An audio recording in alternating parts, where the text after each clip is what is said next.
and then access in the sideboard to cards like Divine Offering and Timely Reinforcements. Right. His opponent, David Perlman, is actually playing the white-green token deck, a really, really cool deck.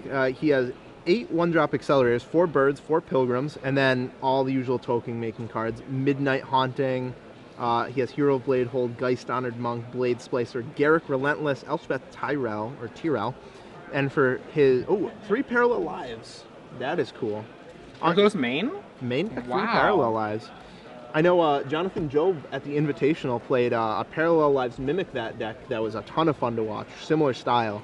Looks like Dave Perlman has dropped the Mimic Vats, but is still playing the Parallel Lives. And 4 Beast within main deck, Wow. which is also pretty interesting. Complemented by White Sun Zenith, the Sword of War and Peace, and of course, the Gavany Township. The card that almost makes it all work. I'm just imagining going turn 3 Hero of Blade Hold, turn 4 Parallel Lives, because those tokens come into play as copies, so they're attackers. They are. So you'd be coming in for 2, 4, 6, 8, 11. That's not bad. Not counting if you have a bird or a pilgrim or something like that hanging around. Right. Which you would if it was turn 3. Wow. So Dave Perlman can have some explosive draws with this deck.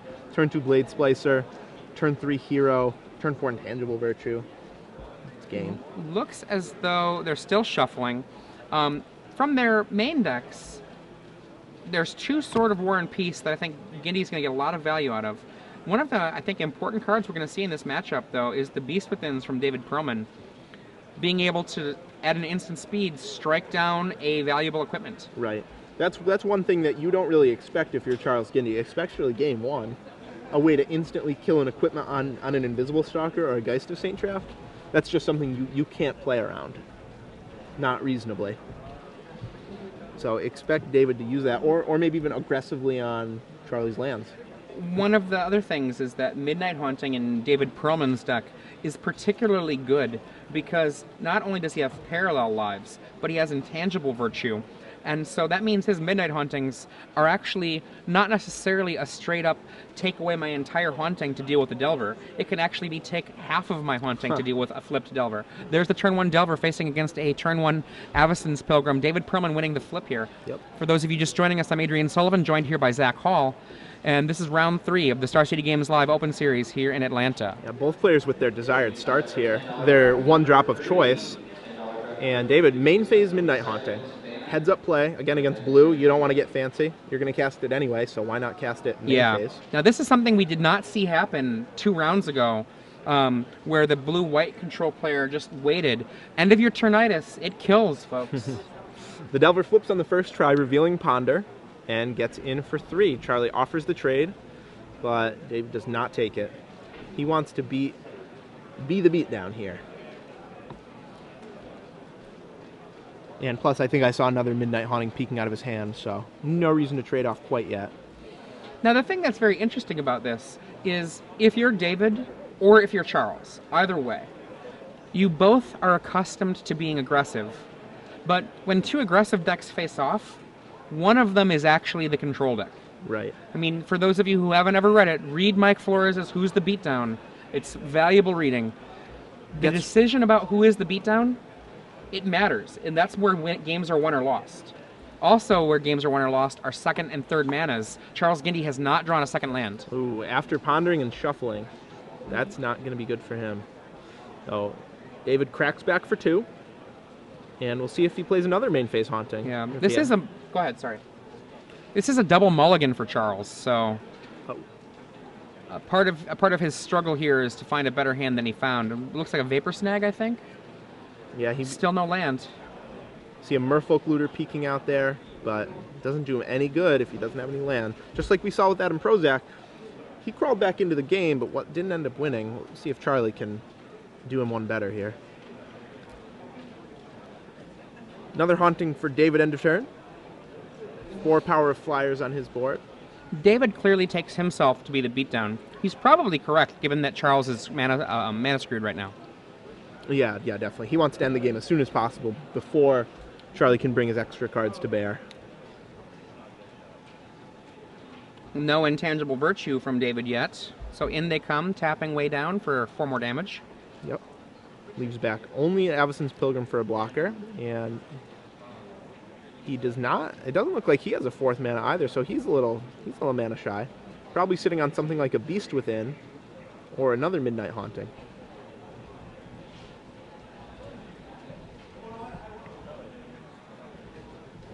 Charlie draws his second land and gets in for 4. And see a Beast Within on his own 1/1 flyer. Okay. Yeah, this 1/1 flyer is no longer a 1/1. I think that's going to happen. Nope, Vapor Snag. Either way, he can do it before or after. Yeah. Doesn't matter. So David takes 5 on that turn, going to 9. And all of a sudden, he's the one losing this race here. But imagine how different this game would have been if he simply traded away his 2 flyers for that Delver on turn 2. David certainly is not out of this at all yet, though. I mean, he has a fair cushion of life. It's about, what, unless that Delver flips again, he's got 3 turns? Right, 3 turns. And he did just draw his 4th land, so we'll see what he has in store for us here. Only comes in with 2 guys. Wow, so that means he has decided to slow the game down a little bit. That's bad news for him. Yeah, I think he had to pick one plan and stick to it, but he lands a Parallel Lives. Parallel Lives. A blank this turn, but threatening a lot of damage. And I think if his plan was Parallel Lives, he had to not attack with anything here. Yeah, he just gets Vapor Snag now and takes a lot of damage. I think he played this game way too aggressively. Yeah, he did not know who was the beatdown yet. Right. 3/2 flyer for 1 blue. Pretty good. Dave drops to 4. Moorland Haunt? That's a Moorland Haunt. So Gindy with the 3rd land. Now that he is putting pressure on, he can just afford to sit back on his spells. His best card he could lay, if it resolves, would probably be a land Geist Honored Monk. Yeah, definitely. That's a assuming big it if, resolves. though. Yeah.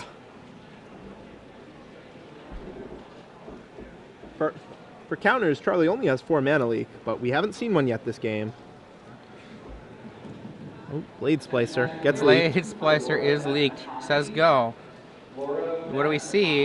Is it going to be instant or sorcery? I don't think so. If it was, he would just show it.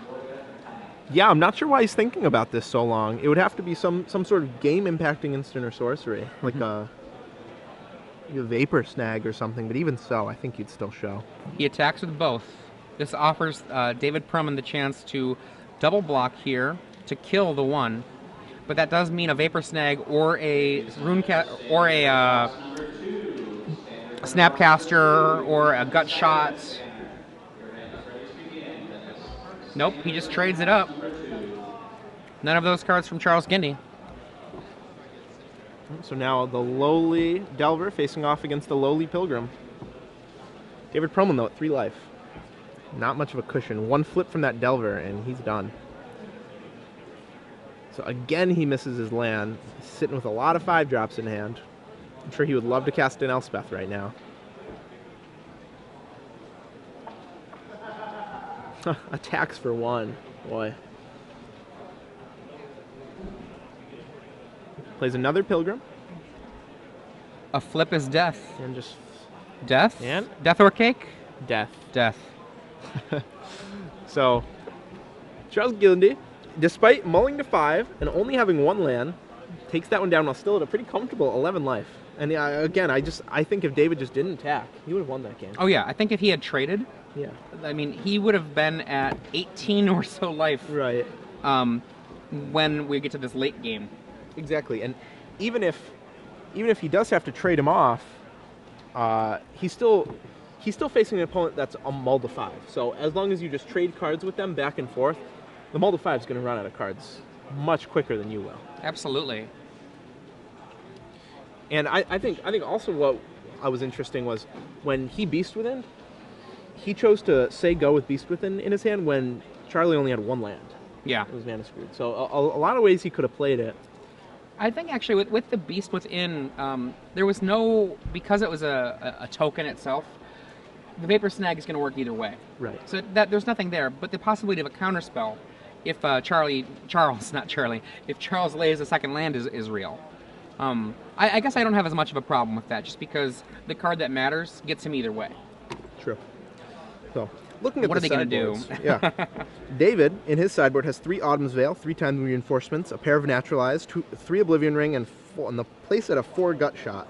So we'll definitely see Gut Shot. I have to imagine that we'll see Autumn's Veil. I think Autumn's Veil is not great, but it's not terrible. Right. It counters a Vapor Snag, and it counters counterspells. Right.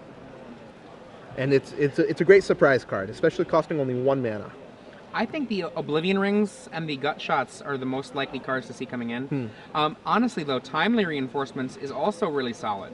Yeah. The problem for David with Timely Reinforcements is that sometimes it's just game 6 for him, which might not be good. Sometimes it's nothing for him, because he might be being the beatdown in that game and have his opponent just on the back foot draw Timely Reinforcements, and it's like, well, I guess I won't put any more pressure on you. Yeah, exactly. I don't think we'll see Oblivion Ring for this game, simply because Charles didn't show him any equipment, nor did he show him an Invisible Stalker or a Geist. And all of those sort of denote equipment. He didn't show any of them, so I bet we'll see Oblivion Ring for game 3, maybe not for game 2. Okay. So, how about from Gindy? From Gindy, I think one of the things, Gindy did not see very much from his opponent. He did see enough to know that this is possibly a token matchup, so Oblivion Rings would be the first obvious card to come in. And then also, he saw the Parallel Lives, so that's more than enough to be like, oh, tokens, which means lots of instants and sorceries. I think Negate is a real card to bring in. Ratchet Bomb Yeah. will also for sure be coming in. That'll Gut be one of the Shot. strongest cards. Weak against tokens, strong against mana creatures. Right. So I think that because he knows the mana creatures to get, we could probably see Gut Shot, 2 Negate, 2 Oblivion Rings, and potentially some other cards, but I would start there. Yeah, definitely. Phantasmal Image is okay against a card like Geist Honored Monk, but there's only one, and I don't think we'll see that. I actually think we might even see him cut some if he has them in the main deck. You know, yeah. Probably won't see too many images in the post-sideboard games. I kind of wonder about Geist of Saint Traft in this matchup, because Geist is good if you don't have cards your opponent is going to put in the way of it. Right. And tokens? It's sort of the definition of that. Yeah, so I could see Geist being shaven down to 1 or even none. Right. By taking out Geist, do you think that he should take out some equipment as well? I think the equipment is still good. Yeah. You've still got Midnight Haunting. Sword of War and Peace is still a monster. And if you haven't played with Runecaster's Pike in a deck like this, one of the awesome things that happens when you're facing another deck that can also be aggressive, you spend your 2 mana to cast it, spend your 2 mana to equip it. Or, sorry, Rune Chanters, thank you. And then when you equip it, your creature holds off anything that it can block. Because that first strike is so huge that anything it blocks, it will just kill unless that thing also has first strike. Rune Chanter Pike Wars. Yeah, or like more likely a Mirren Crusader from some opponents, right? Or a golem. Is it golems that are created by Blade Splicer?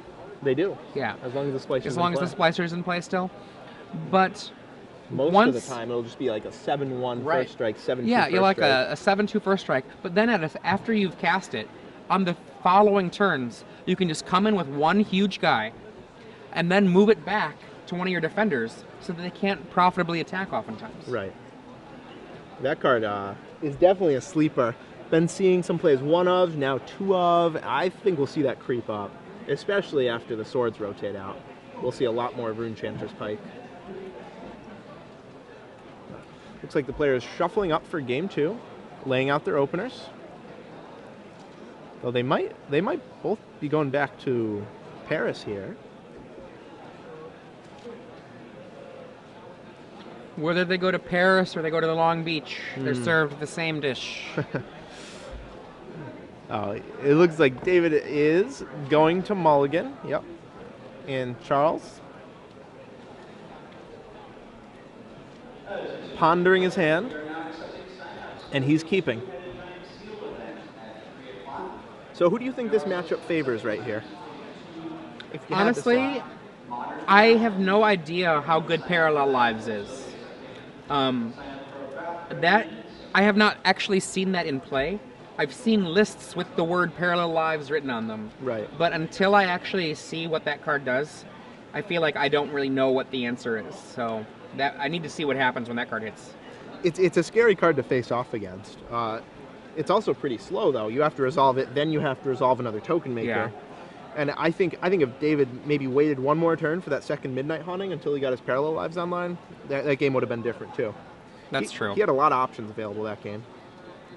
And the line he took didn't end up working out for him. But we'll see if he can do better on 6 cards. The key to the green-white token decks a lot of the times is the one-drop accelerator. If they don't have a one-drop, their deck is just slow. It's not that good. It's filled with 4, 5s, and 6s that just don't do much. So we'll see if he can find one of those.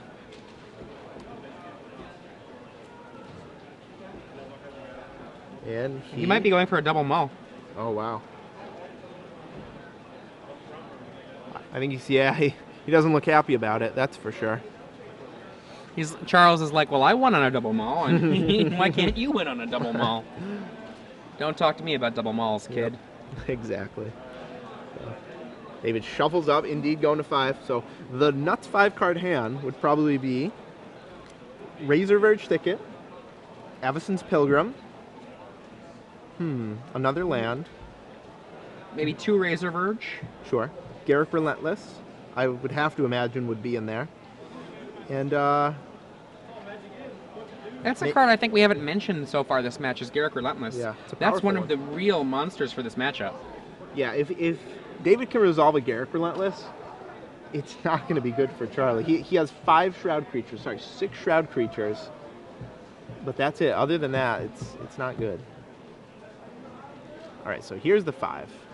Forest. There's a Pilgrim. Land. Yep. It's actually 4? Did he triple mull? No, that's 5. That's 5. Oh, yeah, it's 5. Okay. Well, look at that. Thicket, Pilgrim. Yeah, there we go. The beginnings of the perfect opening. Delver. Oh, unfortunate. So there's a land. That's a hero. I think I see a land and a hero right now. Is that a Blade Splicer as well? Nope, not a Blade Splicer. He's just attacking for 1. It's a brave attack. Almost daring Gindy to block. Intangible Virtue wouldn't be terrible. Oh, there's a second Thicket. He says go. Yeah, it looks like he has 2 lands and a hero in hand right now. So pretty short on gas. Delver does not flip. Charles attacks for 1. Has a Seachrome Coast in play now. Taps down. Lays a Looter, which means David is going to put a hero into play. It will resolve. And once that hero resolves, there's not a heck of a lot that Gindy can do about it. Gindy's answer is going to be Vapor Snag followed by Mana Leak. He has to do it that way or it's real bad times for Charles. Right. The only other option would be Oblivion Ring if he sided them in. He loots. He's looking for something. Still doesn't have a flipped Delver. Nope. And the lesson, if this game plays out like I'm thinking it's going to, is that you should make sure to mulligan in game 2 because it increases your chance of winning. Right. Mulling to 5 in game 2 so far has been super effective. Yes. As well as game 1. The actual lesson might more readily be don't be afraid to mulligan to 5. You can get draws that will do it. An unanswered hero of Bladehold, as we're seeing. Oh, Vapor Snag buys him a little time. But that hero's just coming back.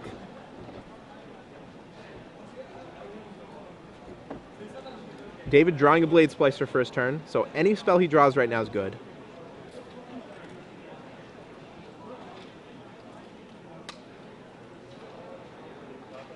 And trying to decide which one to play. Finally decides on attack for 1. And tap out for hero. The Pike, not incredibly effective yet. Nope. Right now it's doing its best. There we go. Boy, Vapor Snag.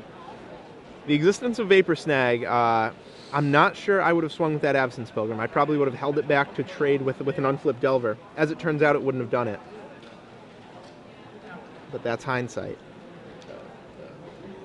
Now they get in for 4. Hindsight is something, right? I've heard that before. Yeah. Geist, look at this. Coming in for a hugely aggressive attack in the coming turns. Yeah, that's going to be very bad for David. Even if hero eats that Geist, that's going to be a huge amount of life.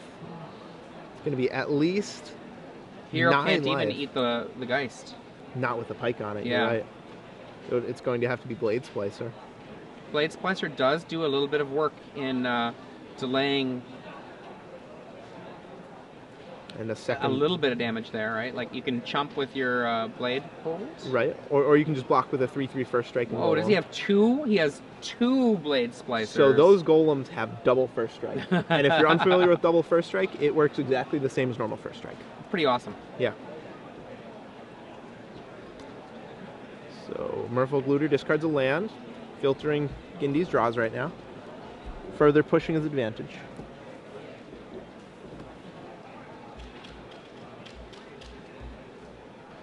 And contemplating his attacks, trying to decide if he wants to trade that Geist for a Golem plus 4 damage. I actually think I would just want to put the pike onto the flipped Delver, the Insectile Aberration, and swing in for, I believe, 5. I think I like that too, because that leaves David at 7. Next turn he can just attack again with the Geist and end the game.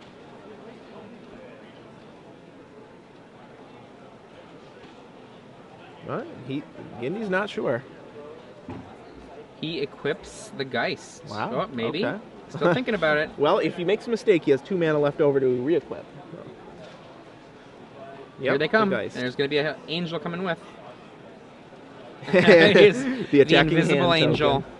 The invisible hand of the angel. Yep. So, Golem, of course, trades for Geist. David takes 7 down to 5.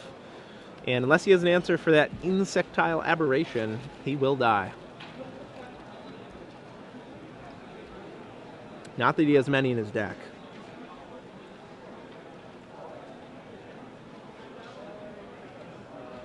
And it doesn't look like it's one of them. I believe that was a basic Plains.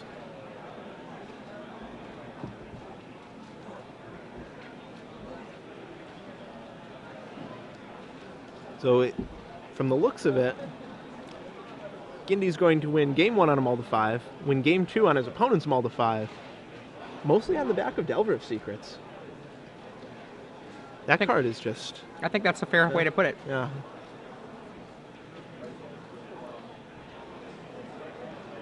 Hero, not really particularly relevant. Nope. There is a lethal Insectile Aberration there. Yeah, David pretty much just going through the motions right now. There's no card in his deck or sideboard that can save him right now. Charles, all he has to do is attack. Oh, Well, loot there's first. nothing wrong with looting. We'll play it. We'll play it safe. Loot first. Dispatch is a Dead. possibility. That's There it, you go. Right there. There's the hand. Gindy wins, advances to 3-0 at Star City Open. If you're just joining us, we're coming to you live from Atlanta at the first stop of the year, Star City Games Open Series. Right, and we just finished our round 3 matchup, which we saw Gindy win 2-0. So, green-white tokens, a deck that probably needs a few more cards to be truly competitive, sort of like the mono-blue deck. Parallel Lives, one of the weaker cards in the deck, I think, just needs a few more cards. And Innistrad's token theme means they'll probably get some from the new set. You know, I love Innistrad so much, and I've been worrying about Dark Ascension, but you know what? I bet you they're going to hit it out of the park anyway. I bet they will.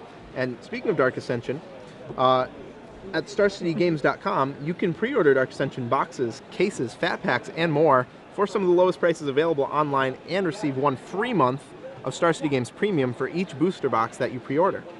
Dark Ascension, of course, is the highly anticipated second set in the incredibly popular Innistrad block, so don't get caught short. Pre-order Dark Ascension today at StarCityGames.com. Right. So, what do you think the new Sorin is going to look like? Do we have the name yet, or is it just Sorin? I don't know. Well, you know, before though, we asked about, I believe, Jar of Eyeballs. The jar, right. Let's see if we have any thoughts about Jar of Eyeballs. I think we had quite a few thoughts. Let's see. Okay. So Ken Burrell says he thinks that you sacrifice a creature to get mana to cast spells, kind of like a food chain effect, which is pretty interesting. Ken Burrell, you are a genius. I like that. Yeah, me too. Okay. Jar of Eyeballs should be something that taps and lets you view an opponent's hand. Probably that's I like probably that. not going to be I like it. that, though. It's nice flavorfully. It would have to do something else. You have to look at something, though, right? Right. You have to look at something. Eyeballs, right? Maybe it's scries. Someone suggested that, but they sort of just did scry with crystal ball.